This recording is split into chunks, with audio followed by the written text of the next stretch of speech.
Hello students, welcome back to competition roof channel.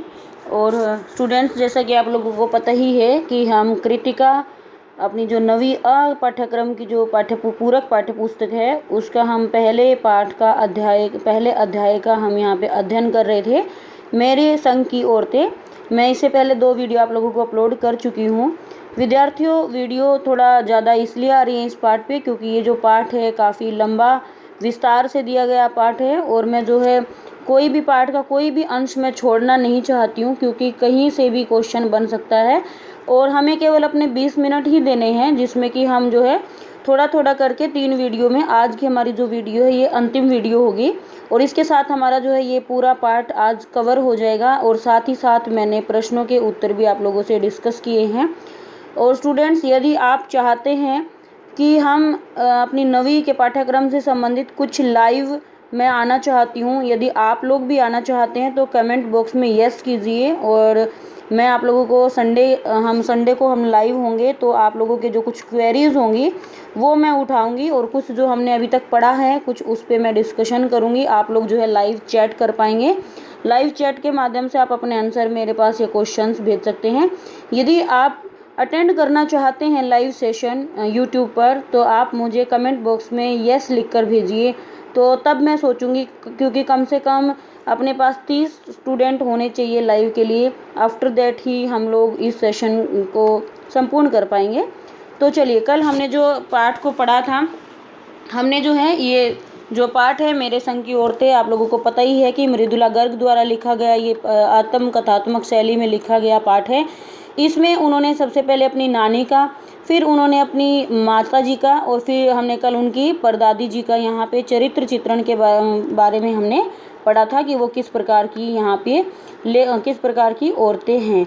आज जो हम पढ़ेंगे वो उनकी बहनों के बारे में हम पढ़ेंगे। एक बहन के बारे में हम पहले ही पढ़ चुके हैं, मंजुला भगत, जो कि उनकी सबसे बड़ी बहन है और जो कि एक लेखिका भी हैं। तो अब हमने दूसरे नंबर पर जो उनकी बहन है वो दूसरे नंबर की खुद यहाँ पे मृदुला गर्ग है और उन्होंने अपने बारे में यहाँ पे ज़्यादा वर्णन नहीं किया है।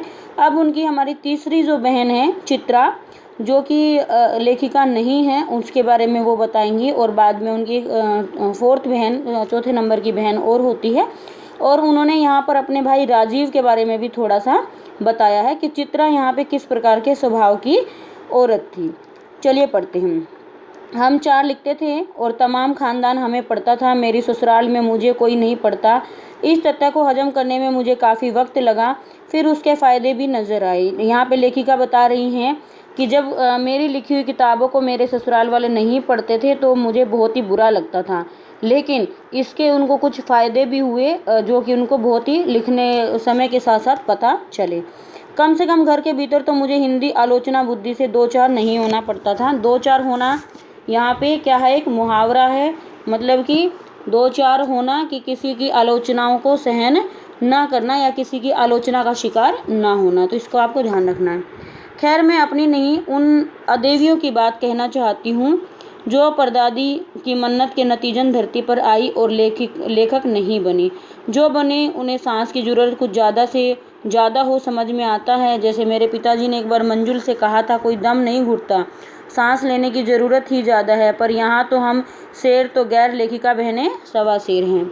चौथे नंबर वाली रेणु का आलम यह था कि गर्मी की दोपहरी में स्कूल से वापसी पर जब गाड़ी उससे छोटी बहन अचला को लेने जाती। यहाँ पे जो है चौथे नंबर की कौन सी बहन है, इनकी रेणु है, और 5वें नंबर की जो बहन है वो कौन है, अचला है।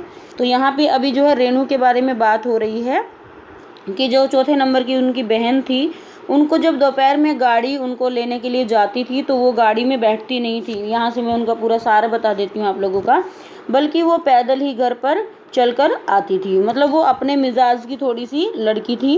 वैसे भी आप लोगों ने देखा होगा कि एक भारतीय समाज की परंपरा से विपरीत है ये लेखिका का जो पूरा घर परिवार है, जो हमारे भारतीय समाज में हम मोस्टली देखते हैं, उनसे हटकर ये परिवार है। तो इसलिए हमें स्वाभाविक सी बात है कि इनकी बहनों के बारे में भी, हमें चरित्र के बारे में थोड़ा हम पहले से ही अनुमान लगा सकते हैं कि वो स्वतंत्र विचारों की रही होंगी।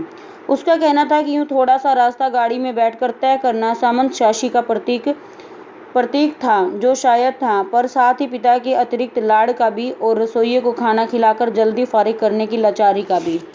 माँ तो सब चीज़ों से उदासीन रहती थी, पर पिता काफ़ी कुड़ते भुनते जब देखते कि अचला गाड़ी में बैठी चली आ रही है और रेणु पीछे पीछे पसीने में तरबतर खरम खरमा बचपन में, तो आप समझ ही रहे होंगे कि उनकी माताजी को तो कभी कोई प्रभाव नहीं पड़ता था, क्योंकि उनकी माताजी थोड़ी अलग विचारों की औरत थी। वो उनको ना तो वो अपने बच्चों से लाड़ प्यार करती थी उस तरीके से जिस तरीके से भारतीय माँ करती हैं, और ना ही वो घर के कोई कामकाज करती थी। लेकिन उनके पिता क्योंकि सारी जिम्मेदारियां लेते थे तो उनका मन बड़ा ही दुखी होता था कि छोटी बेटी तो गाड़ी में बैठ जाती है, बट चौथे नंबर की जो बेटी है वो गाड़ी में बैठकर नहीं आती।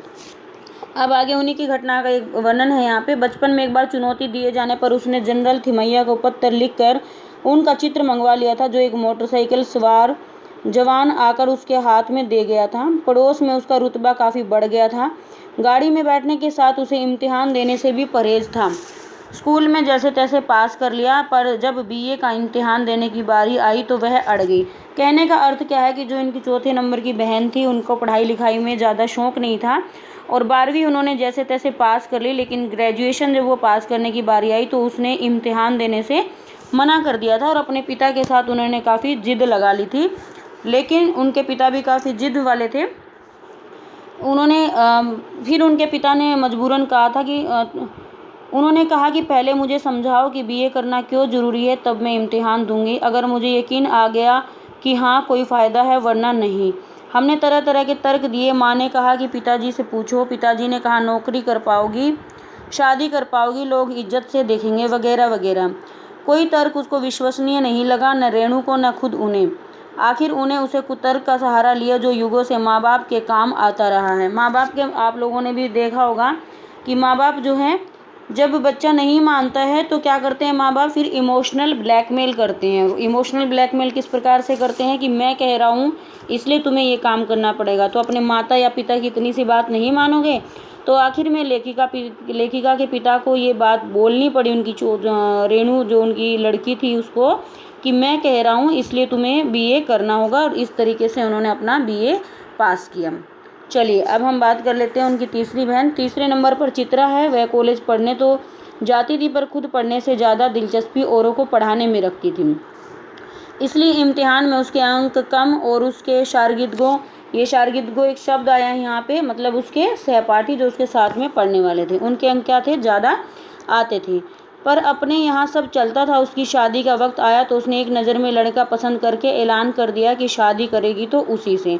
आप लोग देख रहे होंगे कि अब हमारे 21वीं सदी में भी लड़कियाँ इस बात से हिचकिचाती हैं कि वो अपने पसंद किए हुए लड़के की बात घर में रख पाए। ख़ास तौर पे उत्तर भारत के मैंने देखा है, हरियाणा, यूपी और पंजाब, इन सारे राज्यों में क्या होता है कि यदि लड़की अपनी मर्ज़ी से लड़के को पसंद करती है तो बहुत ज़्यादा विरोध उसको सहन करना पड़ता है।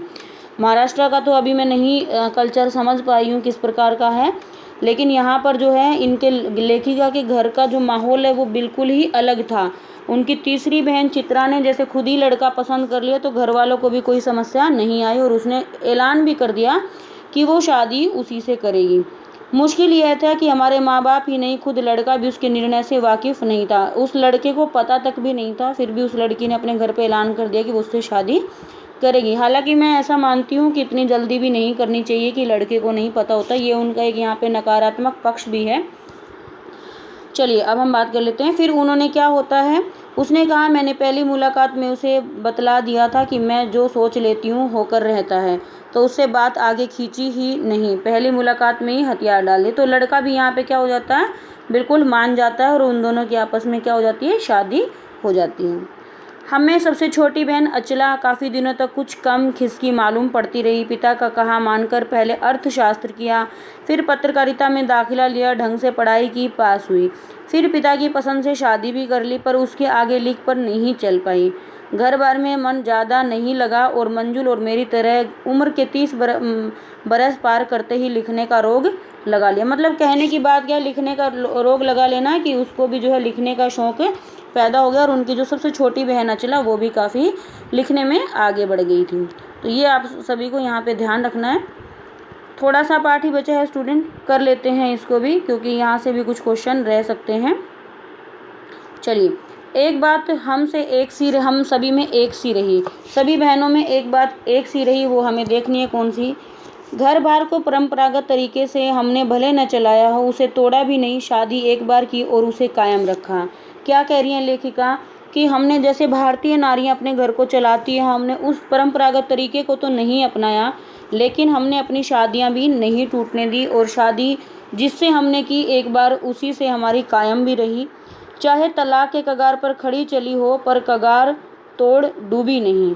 शायद इसलिए कि जैसा मैंने अपने पहले उपन्यास में लिख डाला था, हम सभी विश्वास करती रही होंगी कि मर्द बदलने से कोई प्रयोजन सिद्ध नहीं होता, घर के भीतर रहते हुए भी अपनी मर्जी से जी लो तो काफ़ी है। यहाँ लेखिका क्या बता रही हैं कि आप लोगों ने देखा होगा कि भारतीय समाज में औरतें जो हैं हमेशा शिकायत करती मिलती हैं कि मेरा आदमी यदि बदल जाए, उसकी सोच बदल जाए तो कितना अच्छा है। लेकिन यहाँ पे लेखिकाएं और उसकी बहनें बिल्कुल विपरीत है। वो क्या कहती है कि हम इन पुरुषों को बदलने में जितना समय हम खराब करेंगे, जितनी अपनी ऊर्जा वेस्ट करेंगे, तो इससे बेहतर है कि हम अपनी मर्जी से अपने घर में ज़िंदगी जिए, कि ऐसा नहीं हो सकता कि वो हमें रोक सकें। शादी के बाद मैं बिहार के एक ऐसे छोटे, अब यहाँ पे बात जो है लेखिका की आ जाती है मृदुला गर्ग की। अब उनके यहाँ पे कुछ महत्वपूर्ण किस्से विद्यार्थियों आएंगे जो आपके एग्ज़ाम के लिए भी बहुत ही महत्वपूर्ण है। बिहार के एक ऐसे छोटे कस्बे डालमिया नगर में रही, जहाँ मर्द औरतें, जहाँ पति पत्नी क्यों ना हो, पिक्चर देखने भी जाते तो अलग अलग दड़बों में बैठते हैं। क्या कह रही हैं लेखिका कि वो एक बिहार के एक छोटे से कस्बे में गई, जहाँ पर लोगों की सोच इतनी छोटी थी कि पति पत्नी एक साथ तक भी नहीं जाते थे। मैं दिल्ली से कॉलेज की नौकरी छोड़कर वहाँ पहुँची थी। अब ये दिल्ली में क्या करती थी, नौकरी, कॉलेज में नौकरी करती थी, लेकिन वो वहाँ पर गई थी। नाटकों में अभिनय करने की शौकीन नहीं थी वो, इसलिए चली गई थी। अब मैं आप लोगों को बता दूं, अभिनय करने का मतलब पहले आपने देखा होगा ना कि नाटक नुक्कड़ जो है स्कूलों में काफ़ी और कॉलेजों में भी काफ़ी होते थे, और सोशल स्तर पर भी काफ़ी नुक्कड़ होते थे। आजकल तो ये परंपरा जो है चलन में नहीं है, लेकिन पहले ये परंपरा काफ़ी चलन में थी। मैंने भी खुद जो है निफ़ा, आप लोगों ने सुना होगा, एक निफ़ा एकेडमी थी, मैंने भी उसमें जो है कई बार अभिनय किया है। तो आप लोगों को पता नहीं ऐसा मौका मिला है कि नहीं मिला है। तो लेखिका जो है काफ़ी क्योंकि अभिनय करने की काफ़ी शौकीन थी, तो वो बिहार गई थी, और बिहार में उन्होंने काफ़ी औरतों को प्रेरित किया कि वो अभिनय करें, अपने पति के साथ नहीं, वो किसी अन्य व्यक्ति के साथ भी कर सकती हैं, बस आपके विचार शुद्ध होने चाहिए। तो यहाँ पर जो है उन्होंने इस तरीके से अपना कार्य को आगे बढ़ाया, और अपने खुले विचारों को जो है उन्होंने काफ़ी दूर तक फैलाया। यहाँ पे यही इस पैराग्राफ में ये बात पूरी तरीके से कही गई है। और वहाँ पर उन्होंने एक अकाल राहत कोष भी बनाया था। किससे बनाया ये अकाल जब पड़ जाता है, क्योंकि बिहार में काफ़ी उस समय में गरीबी थी, तो इसलिए उन्होंने बिहार के लोगों के लिए कुछ करने का ठाना। तो अभिनय के माध्यम से जितना भी पैसा आता था, उस पैसे से उन्होंने एक अकाल राहत कोष भी बनाया। अब ये जो दूसरी घटना है ये बहुत ही महत्वपूर्ण है। यहाँ से आपके बच्चों के शिक्षा के जन्मसिद्ध अधिकार से संबंधित एक प्रश्न भी बना हुआ है, तो पहले इस घटना को पढ़ लेते हैं। वहाँ से निकली तो कर्नाटक के और भी छोटे कस्बे, बागलकोट एक जगह है कर्नाटक में कि वो बिहार से भी छोटा कस्बा था, वहाँ पहुँची। और लेखिका के 2 बच्चे हो चुके थे जो स्कूल जाने लायक उम्र पर पहुँच रहे थे, पर वहाँ कोई ढंग का स्कूल नहीं था। लोगों की राय पर मैंने पास के कैथोलिक बिशप से दरख्वास्त की कि उनका मिशन वहाँ के सीमेंट कारखाने की आर्थिक मदद से हमारे कस्बे में एक प्राइमरी स्कूल खोल दें। दरख्वास्त मतलब रिक्वेस्ट करना किसी से, आर्थिक मदद का मतलब क्या होगा यहाँ पे, पैसे, क्योंकि सीमेंट कारखाना उनका चलता था कैथोलिक बिशप का, तो वो उनसे मदद मांगने के लिए एक प्राइमरी स्कूल खोलने की मदद की सहायता के लिए वो उनके पास पहुँची। पहले उन्होंने कहा चूँकि उस प्रदेश में क्रिश्चियन जनसंख्या कम थी, इसलिए वे वहाँ स्कूल खोलने में असमर्थ है। कौन कह रहा है ये, क्रिश्चियन बिशप जी कह रहे हैं, क्योंकि यहाँ पे क्रिश्चियन जनसंख्या नहीं है, इसलिए हम लोग यहाँ स्कूल नहीं खोल सकते। मैंने गैर क्रिश्चियन बच्चों को भी शिक्षा पाने के लायक सिद्ध करते हुए अपना इसरार जारी रखा। तो वहाँ पे लेखिका कह रही हैं कि शिक्षा पाने का अधिकार केवल क्रिश्चियन बच्चों का ही नहीं है, बल्कि अन्य बच्चों का भी है। तो उन्होंने और भी रिक्वेस्ट की। तब उन्होंने कहा हम कोशिश कर सकते हैं, बशर्ते आप हमें यकीन दिलाएं कि स्कूल अगले 100 वर्षों तक चलेगा। बिशप जी यहाँ अपना फ़ायदे की बात कर रहे हैं। क्या बात कर रहे हैं कि आप पहले हमें ये गारंटी दीजिए कि स्कूल अगले 100 वर्षों तक चलेगा। देखिए, आप बहुत ही पिछड़े हुए एरिया में जाकर ये गारंटी कोई भी व्यक्ति नहीं दे सकता कि यहाँ पर कितने बच्चे आएंगे और कितने नहीं आएंगे। तो इससे लेखिका को बहुत ज़्यादा गुस्सा आ गया और मैंने कहा स्कूल की छोड़िए, किसी के भी बारे में यकीन नहीं दिलाया जा सकता, वह अगले 100 बरस तक चलेगा। वे भी गुस्सा खा गए और बोले, खुदा का लाख शुक्र है, बच्चों के न पढ़ पाने की समस्या आपकी है, मेरी नहीं। तो बिशप जी ने केवल वो समस्या किसकी बता दी, लेखिका की वो समस्या बता दी। लेकिन आप लोग जैसे कि इन सब पूरे परिवार के बारे में समझ ही चुके हैं कि पूरा परिवार किस प्रकार का है। पूरा परिवार थोड़ा जिद्दी प्रकार का है। तो यहाँ पे जो लेखिका ने भी ठान ली कि वो स्कूल तो बनवा कर हटेगी। इसलिए लेखिका ने क्या किया, कुछ 2-3 ऐसे लोगों से वो जाकर मिली जो थोड़े सिरफुरे टाइप के थे, लेकिन वो उस एरिया में स्कूल खुलवा सकते थे और उन्होंने स्कूल भी खुलवाया। और उन्होंने क्या कहा लेखिका ने कि कन्नड़, हिंदी और अंग्रेजी इन तीनों भाषाओं को पढ़ाने वाला स्कूल वो प्राइमरी खोल कर हटेगी। और उसने खोला भी। और बाद में क्या होता है, उसमें सभी बच्चे और अफसरों के बच्चे, गवर्नमेंट अफसर जो थे उनके बच्चे स्कूल में पढ़ने के लिए आने लगे। बाद में अलग अलग शहरों के अलग अलग ख्यात स्कूलों में दाखिला भी पा गए। ऐसे अनेक मौके आए जब मैंने अपने जिद्दीपन के नमूने पेश किए, पर सबसे ज़्यादा उसने मंच पाया मेरे लेखन में, जो शुरू से अब तक लीक से खिसका अपनी राह तलाशता रहा। यहाँ पे लेखिका कह रही है, ऐसे तो जिद के मेरे बहुत सारे ऐसे उदाहरण मैंने अपने मेरे जीवन में हैं कि जो मैंने बहुत सारे कार्य किए, लेकिन उनमें सबसे ज़्यादा सर्वश्रेष्ठ उदाहरण है वो किसका है, उनकी कलम का है। कि जो उन्होंने कलम के माध्यम से लिखा, जो उन्होंने अपने साहित्य में लिखा, वो सबसे बड़ा है। पर सब कुछ कर लेने पर भी मैं अपनी छोटी बहन रेणु के मुकाबिल नहीं पहुंच सकती। 1950 के अंतिम दौर में एक रात दिल्ली में एक साथ 9 इंच बारिश हो गई। दिल्ली की खासियत, अब वो अपनी छोटी बहन के बारे में फिर से यहाँ पे एक घटना की चर्चा कर रही है। मैं आप लोगों को बता देती हूँ। मैं पढ़ूंगी नहीं इसको, इस कहानी के रूप में आप इसको सुन लीजिए कि उनकी जो छोटी बहन है रेणु, जो वो ये क्योंकि आपको समझ ही गए होंगे, ये लोग सारे बहनों का जो जन्म है वो दिल्ली में ही हुआ था। तो उनकी छोटी बहन है जो रेणु, वो भी काफ़ी ज़िद्दी थी। और दिल्ली में एक बार काफ़ी इतनी ज़्यादा बारिश हो रही थी कि जो है सब गाड़ियाँ चलना फिरना बंद हो गई थी, क्योंकि सड़कों पर पूरा पानी भर गया था। लेकिन उसके घर वाले कहते, वो रेणु जो है जिद पर आ गई कि वो स्कूल जाएगी। सब घर वालों ने उसको समझाया कि इतनी बारिश हो रही है तो तुम कैसे स्कूल जाओगी। तो यहाँ पे रेणु जी ने उसने बस्ता उठाया और सीधे जो है वो स्कूल पहुँच गई। जब वो स्कूल पहुंची तो स्कूल का गार्ड भी उन्हें देखकर बहुत ही हैरान हो गया और बताया कि स्कूल तो आज बंद है। तो वो वापस आ गई। तो घर वालों ने वापस जब वो आई तो घर वालों ने कहा कि हमने तो कहा ही था ना। लेकिन रेणु जो है इस पर और भी थोड़ा हास्यास्पद यहाँ पे जवाब देती है, कहती है आपने कहा था और मेरे स्कूल जाने से इन दोनों बातों का कोई कनेक्शन नहीं है।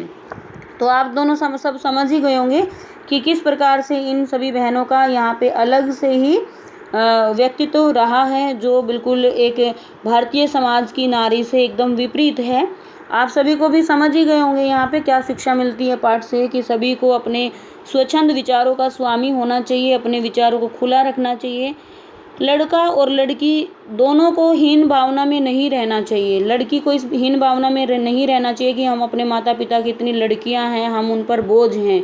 आप अच्छे कार्य करो, जीवन में आगे बढ़ो, अपने आप को सफल बनाओ, तो आप उनके बोझ नहीं बल्कि आप उनके जो है सहायक बन सकते हो अपने माता पिता के।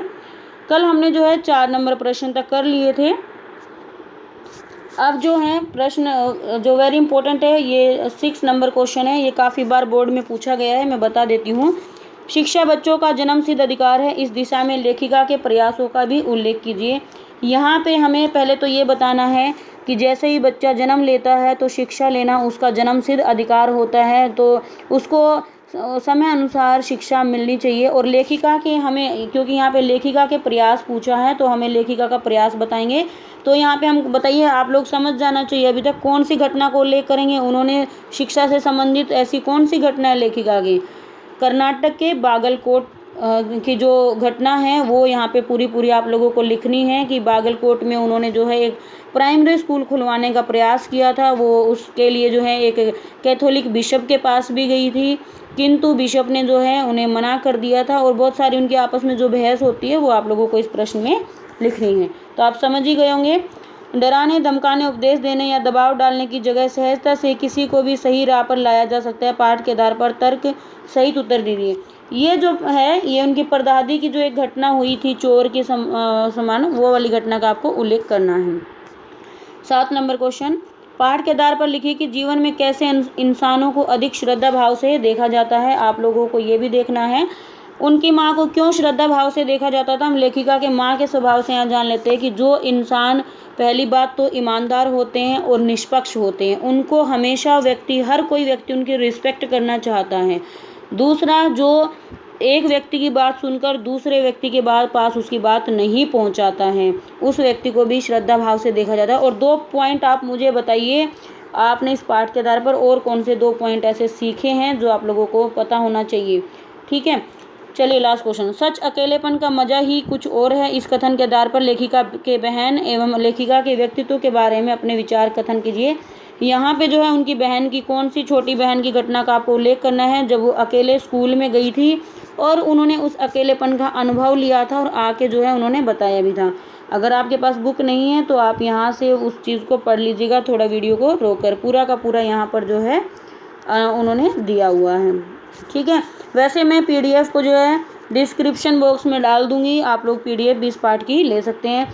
तो इसी के साथ स्टूडेंट्स हमारा आज ये कृतिका भाग 1 का पहला अध्याय संपूर्ण होता है, जो कि 4 अंक का है।